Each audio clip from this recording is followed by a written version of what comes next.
हम लोग जो बात कर रहे थे अब आ जाते हैं अपने काम पर, उसको हम समझा रहे हैं, फिर से समझना। चैप्टर का जो नाम है वो क्या बोले थे? विद्युत फ्लक्स। छोटा छोटा चीज है, इसको बारीकी से समझेंगे। इसका इंग्लिश क्या हो गया? Electric flux. कोई दिक्कत? ये नाम हो गया चैप्टर का। और इससे पहले जो हम लोग पढ़े थे चैप्टर, ठीक है ना, हालांकि वो इलेक्ट्रोस्टैटिक का ही यूनिट है, 4 यूनिट है, उसको हम लोग चैप्टर ही मान के चल रहे हैं, ठीक है। तो पहले में पढ़े थे विद्युत क्षेत्र और आवेश के बारे में, मतलब आवेश और विद्युत क्षेत्र के बारे में। फिर दूसरे में जो हम लोग पढ़े थे वो विद्युत विभव। विभव क्यों पहले पढ़ाया गया? क्योंकि जो पहले चैप्टर का जो डेरिवेशन था वो दूसरे विद्युत विभव से रिजम्बल कर रहा था द्विध्रुव के कारण, इसीलिए विद्युत क्षेत्र वाले के बाद क्या हो गया, डायरेक्ट हमने विद्युत विभव पढ़ाया। उसके बाद जो तीसरे नंबर पे आ गया ये विद्युत फ्लक्स। इसको समझने से पहले कुछ बातें को ध्यान में रखना। जैसे देखो, सुना होगा मूल राशि या आधारी राशि, क्लास 9 और 11, मूल राशि या फिर आधारी राशि, ठीक है। और उसके बाद क्या है कि दूसरा है व्युत्पन्न राशि। क्या है? व्युत्पन्न राशि। ये मापन के आधार पे बांटा गया है राशि को। इसके अलावा जब परिमाण और दिशा दोनों को देखते हैं उसके आधार पे 2 राशि हो जाता है, एक सदिश राशि, दूसरा अदिश राशि। क्लियर? अब इसमें जो मूल राशि है, हम बोले थे ना कि ये वैसे राशि, भौतिक राशि जो किसी के ऊपर निर्भर नहीं करता, जो किसी के ऊपर निर्भर नहीं करेगा उसी को मूल बोलेंगे या फिर आधारी राशि बोलेंगे। कोई दिक्कत इसमें नहीं। जो निर्भर करेगा, जैसे व्युत्पन्न राशि है, इसका मतलब ये मूल राशि के ऊपर निर्भर कर रहा है। जो मूल राशि के ऊपर निर्भर करेगा तो वैसे राशि को हम लोग बोलेंगे व्युत्पन्न। नाम ही है व्युत्पन्न, इसका मतलब ये उत्पत्ति हुई है। किससे उत्पत्ति हुई है? मूल राशि से। जैसे एग्जांपल देखो, ये टोटल जो है ना, मूल राशि 7 होता है। कितना होता है? 7। 7 में एक आता है तुम्हारा लंबाई। क्या आता है? लंबाई। लंबाई। अब जब क्या होता है कि लंबाई हो गया, चौड़ाई हो गया, L इंटू बी, लंबाई गुने चौड़ाई, तो क्या होता है? तो क्षेत्रफल निकलता है ना, आयत का हो गया। अब देखो, चौड़ाई भी तो एक प्रकार का लंबाई ही ना है, उसको भी मीटर में मापते हैं, उसको भी मीटर में मापते हैं, ठीक है ना। तो जब इसको गुना कर रहे तो क्या आ रहा तुमको? तो मतलब जब लंबाई मिला है तभी जाकर एक नया चीज आया है, क्षेत्रफल। तो क्षेत्रफल व्युत्पन्न राशि हो गया। बस समझ में? इसका मतलब कि ये जो क्षेत्रफल है लेंथ के ऊपर निर्भर कर रहा है, लंबाई के ऊपर निर्भर कर रहा है। कोई दिक्कत? अगर ऐसे बोलेंगे तो अगर ये बाप है तो ये, क्योंकि बाप कमा उमा रहा है अपने आप में, क्या इंडिपेंडेंट है, निर्भर नहीं कर रहा। लेकिन जो बेटा है अभी किसके ऊपर निर्भर कर रहा है? ऐसे भी समझ सकते हैं, कोई दिक्कत? ये निर्भर नहीं करेगा, ये निर्भर करेगा। क्लियर है ये? अब इसमें जो टोटल 7 है मूल राशि में, उसको हम देखते हैं। पहला क्या होता है? लंबाई, शॉर्ट में ही लिखते हैं। दूसरा क्या होता है? द्रव्यमान, मास लिख दिए हैं, कैपिटल M। तीसरा क्या हो गया तुम्हारा? समय, मतलब टाइम लिख दिए हैं। चौथा क्या होता है तुम्हारा? करेंट, करेंट को I लिख दिए हैं। सिंबल लिख रहे हैं हम, सिर्फ शॉर्ट में लिख रहे हैं क्योंकि ये सब पढ़ चुके हैं। उसके बाद क्या होता है? 5th में जो है वो क्या हो गया तुम्हारा? टेम्परेचर। उसके बाद 6 में क्या होता है? ज्योति तीव्रता। ज्योति तीव्रता। लास्ट में जो आता है 6 नंबर, पदार्थ का परिमाण। अब ये क्यों बता क्यों रहे हैं? इसमें से तुम लंबाई के बारे में जान चुके हो, लंबाई बहुत बार मिला हुआ है, मिला है ना। इसमें से तुम सिर्फ इसके बारे में नहीं पढ़ा होगा अभी तक में। तुमको द्रव्यमान भी मिला होगा, समय भी मिला होगा, करंट भी मिला होगा, टेम्परेचर भी मिला होगा, पदार्थ का परिमाण केमिस्ट्री में मिला होगा, मोल कॉन्सेप्ट जो पहला चैप्टर है केमिस्ट्री का, उसमें मिला। उसके बाद ये ज्योति तीव्रता नहीं मिला है।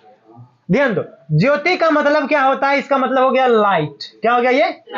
लाइट। इसे सीधे बोलेंगे तो ये प्रकाश। ज्योति का मतलब प्रकाश ही नहीं, पर्यायवाची है। प्रकाश का क्या है? ये पर्यायवाची है, ठीक है ना। तीव्रता का मतलब होती है कि मात्रा। क्या होती है तीव्रता का मतलब? मात्रा, कितना अधिक या कम है। अगर मोटा मोटी बात बोलेंगे तो ये ज्योति तीव्रता का मतलब होता है कि प्रकाश कितना चमकदार हो, कितना चमक है उसके पास। कोई भी, चाहे मोमबत्ती हो या बल्ब हो, कोई भी चीज है, प्रकाश का स्रोत, वो कितना चमकदार है, वही प्रकाश की तीव्रता होगी। क्या होगी? वही प्रकाश की तीव्रता।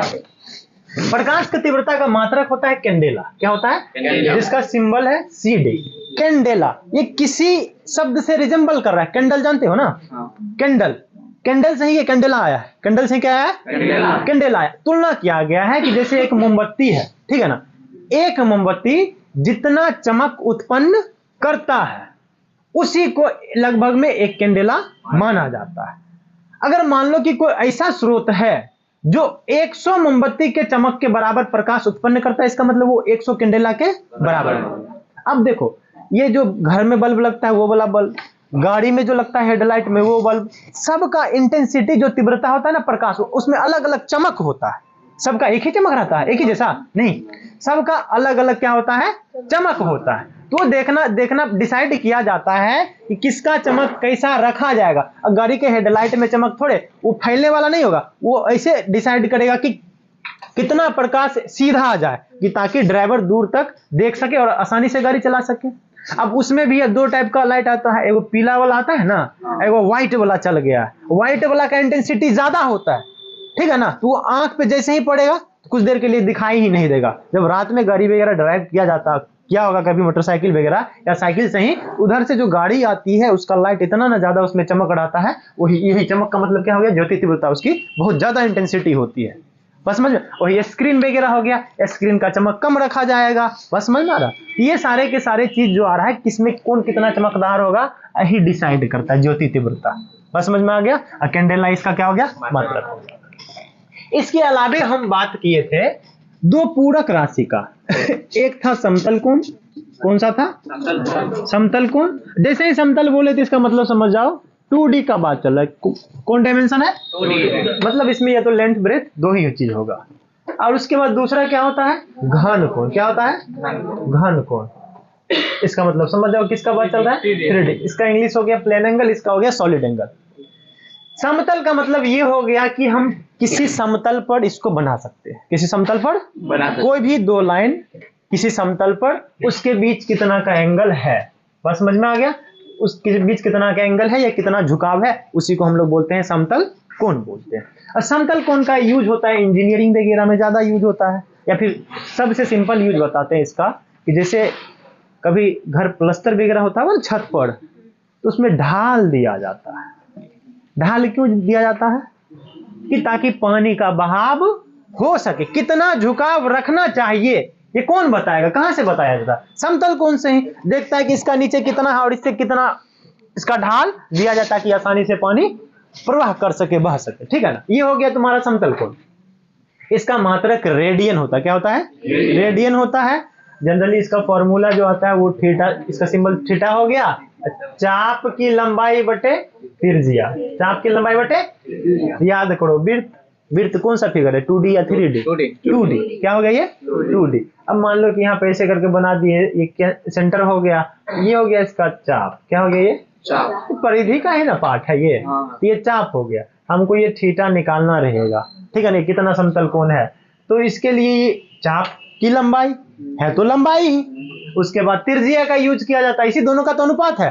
ध्यान से देखो, ऊपर में भी मीटर होगा और इसका भी, तो मीटर मीटर मर जाएगा, तो इसका मतलब ये बीमाहीन है। क्या है ये, बीमाहीन। कोई दिक्कत इसमें। अब घन कोण की आते हैं, तो घन कोण का मतलब कि 3D। क्या मतलब, आइसक्रीम खाए हो ना कोण वाला, आइसक्रीम में देखेगा तो एक पॉइंट रहता है ना यहाँ से, जहां से वो बाकी फैला हुआ नजर आता है ना, कि एक पॉइंट से फैल रहा है, ठीक है ना। 3D में ये नहीं कि 2 ही दिशा में फैल रहा है, 2 ही लाइन, ऐसा नहीं, चारों साइड से फैला, 3D में फैल रहा है।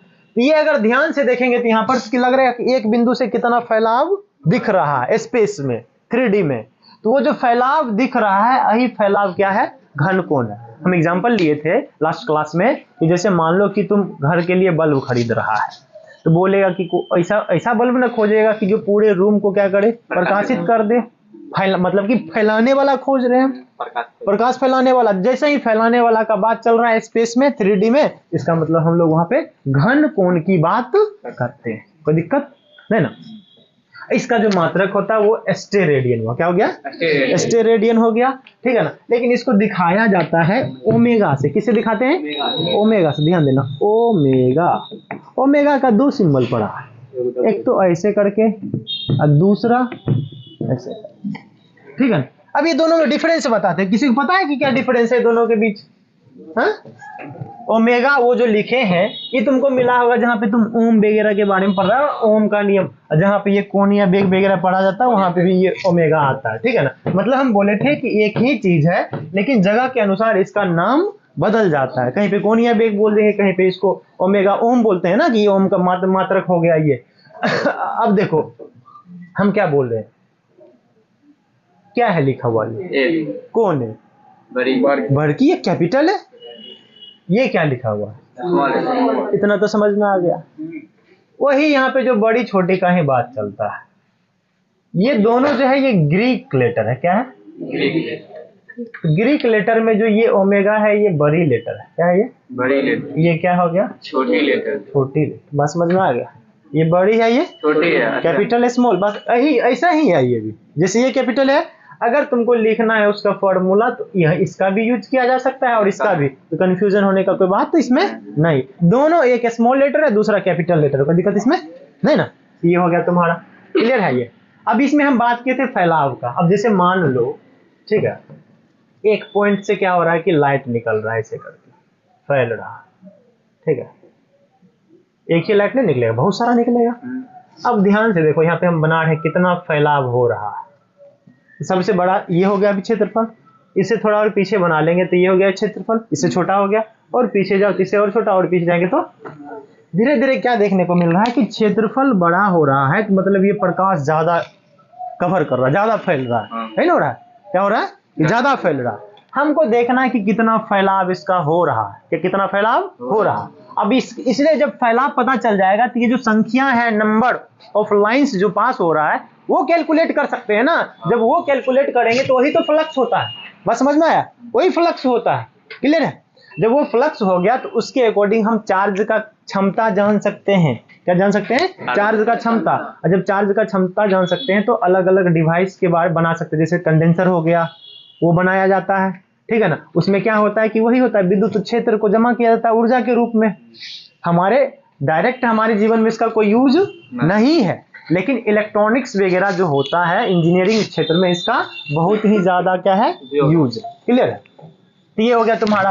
अब इसमें से देखो ध्यान से, अगर हम कोई भी छोटा सा यहाँ पे एक सरफेस ले, सतह ले, और यहाँ पे सतह ले, जितना ये है उतना ही ये है, तो यहाँ पे देखो इसके संपर्क में आने वाली लाइन की संख्या ज्यादा है, और यहाँ पे क्या हो गया कम, क्योंकि फैल रहा है। इसका मतलब ये प्रबल क्षेत्र हो गया, क्या हो गया, ये प्रबल क्षेत्र हो गया, और ये क्या हो गया तुम्हारा दुर्बल। बोलो कोई दिक्कत, क्लियर है ये।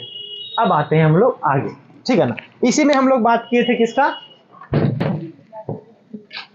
अब देखो बात हम लोग किए थे क्षेत्रफल के बारे में, किसके बारे में, क्षेत्रफल के बारे में, एरिया। इसमें बोले थे कि एरिया जो होता है हम वेक्टर लेके चलेंगे, क्या लेके चलेंगे, वेक्टर का मतलब सदिश, और सदिश जैसे ही बोले थे इसका मतलब तुम्हारे दिमाग में क्या आया है, ये परिमाण भी है और भौतिक राशि, जिसके पास परिमाण और दिशा दोनों होता है उसको हम लोग क्या बोलते हैं। अब इसमें हम ये नहीं जोड़े हैं कि जो त्रिभुज के सदिश नियम का पालन करता है वही सदिश होता है, लेकिन वो हम सिंपल में लेके चले, इसको परिमाण और दिशा जिसके पास होगा उसको हम लोग सदिश लेके चले, क्लियर।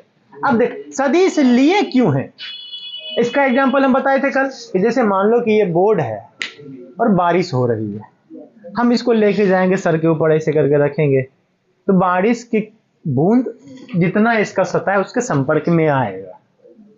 अब ये नहीं कि सारा बारिश इसी के ऊपर आएगा, बाकी जितना सतह उसी पे आएगा, बाकी बाहर जाएगा, क्लियर है। अब देखो सतह को टेढ़ा कर लिए, क्या कर लिए, टेढ़ा ऐसे कर लिए, तो क्या लगता है तुमको जितना पहले बूंद इसके संपर्क में आ रहा था उतना अभी भी आएगा, नहीं। अब फिर जैसे मान लो कि ऐसे किए थे, अब इसी टाइप में ला देंगे, जैसे बूंद तो सीधा गिर रही है, अब बोर्ड को ऐसे ही कर दिए, पहले माथा के ऊपर ऐसे रखे हुए थे अब सीधा कर दिए, तो बताओ क्या लगता है अब और कम। मतलब ये देखने को मिल रहा है कि इसके संपर्क में आने वाले बूंदों की संख्या में परिवर्तन हो रहा है। परिवर्तन हो सकता है कि कमी भी हो जाए नहीं तो वृद्धि भी हो जाए, लेकिन परिवर्तन हो रहा है। परिवर्तन हो कब रहा है, जब इसका हम सतह इधर उधर कर रहे हैं, तब कभी ऊपर किए नीचे की, मतलब दिशा बदल रहे, क्या बदल रहे, जैसे ही दिशा मेटर किया इसका मतलब वहां पे सदिश तुमको मानना पड़ेगा, बस समझ। इसीलिए हम लोग फिजिक्स में क्षेत्रफल को क्या लेके चलते हैं, सदिश राशि, ठीक। सदिश राशि है तो बोला है कि इसका दिशा किधर होगा, तो कहां, सतह के लंबवत। कोई समस्या नहीं, ठीक, फिगर वगैरह बना दिए थे ना, अब फ्लक्स का डेफिनेशन लिखा दिए थे। अब देखो फ्लक्स को भी समझ लो। फ्लक्स में हम क्या बोले थे कि ये क्या है, ये संख्या, क्या है ये संख्या, किसका संख्या है, विद्युत बल रेखाओं, ठीक है ना। जैसे कोई मान लो कि एक सतह है, ठीक है ना, इस टाइप में, इस सतह के अभिलंबवत या लंबवत बोल देंगे, कोई दिक्कत नहीं है, जितनी बल रेखा गुजरती है उससे, इस सतह से, सतह के अभिलंबवत जितनी बल रेखा की संख्या, या विद्युत क्षेत्र रेखा और विद्युत बल रेखा एक ही बात होता है, ठीक है ना, जितनी गुजरेगी संख्या, उसी संख्या को हम लोग क्या बोलते हैं, विद्युत फ्लक्स। क्या बोलेंगे, किसी सतह के अभिलंबवत गुजरने वाली विद्युत बल रेखाओं की संख्या को क्या बोलते हैं हम लोग, विद्युत फ्लक्स बोलते हैं। जैसे मान लो ये विद्युत क्षेत्र में है, कोई भी सतह है विद्युत क्षेत्र में स्थित है, और ये जो सतह है इसका जो क्षेत्रफल का दिशा होगा सतह के लंबवत होगा। तो मान लिए ये ए वेक्टर है, ये ई है, इसके बीच कुछ ना कुछ क्या है, एंगल है। तो हम पूछेंगे कि भाई कितना फ्लक्स गुजरेगा, तो मतलब फाई बराबर ई ए कॉस थीटा। डेफिनेशन में यहाँ पे 90 अभिलंबवत बोल दिए हैं, अभिलंबवत बोल दिए मतलब क्या कि ये जो हो रहा है कि 90 जा रहा है, ये भी 90 है। फ्लक्स जो जाए, जैसे मान लो ये सरफेस हो गया तो विद्युत क्षेत्र इसके लंबवत जाएगा, और क्षेत्रफल तो पहले से इसके लंबवत है। दोनों के बीच कितना डिग्री, 0 डिग्री, और 0 का मान 1 होता है, तो मैक्सिमम ये फ्लक्स हो गया तुम्हारा। डेफिनेशन में विलंबत यूज कर दिया गया, और नहीं तो डायरेक्ट भी लिखेंगे तो कहीं कोई दिक्कत नहीं है, ठीक है ना। अब यहाँ पे ध्यान से देखो कौन सा कंपोनेंट आया, क्वेश्चन आया है, असाइन आता तो अलग होता है, याद करो, ए क्रॉस बी तो क्या होता है, ए बी साइन थीटा, और ए डॉट बी तो क्या होता है, ए बी, मतलब ये कॉस का कंपोनेंट आया है, इसका मतलब यहाँ पे कौन सा प्रोडक्ट होगा, डॉट प्रोडक्ट, तो लिखेंगे ए डॉट ए। अब ध्यान दो, फ्लक्स का जो सिंबल है ये फाई है, क्या है ये, फाई। अब यहाँ पे लिखा हुआ रहेगा तुमको ई, क्या लिखा हुआ रहेगा, ई। अब ये क्यों लिखते हैं, इसके पीछे ज्यादा लॉजिक नहीं है, क्योंकि देखो फ्लक्स जो होता है 2 प्रकार का होता है, कितना होता है, 2 प्रकार का। अभी इसमें जो हम लोग पढ़ रहे हैं ये विद्युत फ्लक्स है, जब पढ़ेंगे आगे चल के चुंबकीय फ्लक्स भी आएगा, तो कंफ्यूजन नहीं हो इसलिए यहाँ पे ये डाल दिया गया, ई मतलब ये इलेक्ट्रिक फ्लक्स है, मतलब विद्युत फ्लक्स है, ठीक है ना। नहीं भी लिखेंगे तो कोई दिक्कत नहीं है, लेकिन अगर लिख दिए तो और बेहतर है, अगर गलती से छूट उठ गया या नहीं लिखे तो फिर भी उसमें कहीं कोई समस्या नहीं। बात समझ में आ गया। तो देखो एक तो ये फॉर्मूला आ गया तुम्हारे पास, ये वाला, दूसरा फॉर्मूला आ गया ये वाला। अब मान लो कि जो ये क्षेत्रफल, ये तो पूरा ए दे दिया है, मतलब ये सतह का पूरा क्षेत्रफल दे दिया है, हो सकता है तनी को क्षेत्रफल दे, अल्पांश, जिसको स्मॉल एलिमेंट को मतलब अल्पांश बोलते हैं, अल्पांश बोलेंगे मतलब क्या हो जाएगा तुम्हारा, डी हो जाएगा, डी हो जाएगा, तो मतलब कि छोटा सा क्षेत्रफल है, एक तो ऐसे ही कम है, इससे गुजरने वाला फ्लक्स भी, मतलब कि विद्युत क्षेत्र रेखा भी कम होगी, तो कम होगा तो कितना हो जाएगा, डी फाई बराबर ई डॉट डी ए। जहां पे डी फाई आया इसका मतलब क्या आएगा, समाकलन, क्या आएगा, यहाँ पे ऐसे करके साइन लगा दिए, क्लोज्ड के लिए हो जाएगा, क्लोज जहां से गॉस थ्योरम स्टार्ट होगा वहां से ये क्लोज्ड वाला शुरू हो जाएगा, कोई दिक्कत। अब देखो एक ये फॉर्मूला, दूसरा ये फॉर्मूला, इसके ऊपर हम लोग क्या करेंगे, अब क्वेश्चन करेंगे, इसके ऊपर क्वेश्चन करेंगे। बताए थे कि ये फॉर्मूला का यूज कब करेंगे, जब ई का मान डायरेक्ट दिया हुआ रहेगा, ए का मान दिया हुआ रहेगा, और इसके बीच कौन दिया रहेगा तो इसका यूज करेंगे। और नहीं, अगर ये सदिश रूप में दिया रहेगा, जैसे मान लो कि ई बराबर दे दिया है, ई वेक्टर बराबर 2i cap plus 3j cap plus k cap, आई उसके बाद एरिया दे दिया है, ई भी कैप के फॉर्म में हो सकता है कि 2i cap plus j cap minus k cap, इस टाइप में दे देगा, कुछ भी दे देगा, इसके बीच डॉट प्रोडक्ट का यूज करेंगे। क्या करेंगे, अगर इस फॉर्मेट में है तो इस फॉर्मूला का यूज करेंगे, जब सबका परिमाण दे देगा तो इसका हम यूज करेंगे। क्लियर। अब इसमें मात्रक बता दो इसका, I equals to E A, E dot A लिख दे रहे हैं। देखो विद्युत क्षेत्र तीव्रता का मात्रक क्या होता है, न्यूटन प्रति कूलम, न्यूटन पर कूलम। एरिया क्षेत्रफल का मात्रक क्या होता है, मीटर स्क्वायर। तो क्या निकल के आ गया इसका, न्यूटन मीटर स्क्वायर प्रति, एक तो ये मात्रक हो गया। दूसरा विद्युत क्षेत्र तीव्रता का एक और मात्रक होता है वोल्ट प्रति, और ये जो मात्रक आया है विद्युत क्षेत्र E बराबर माइनस dV बाय dx से निकाले थे जहां पे विभव प्रवणता की बात किए थे।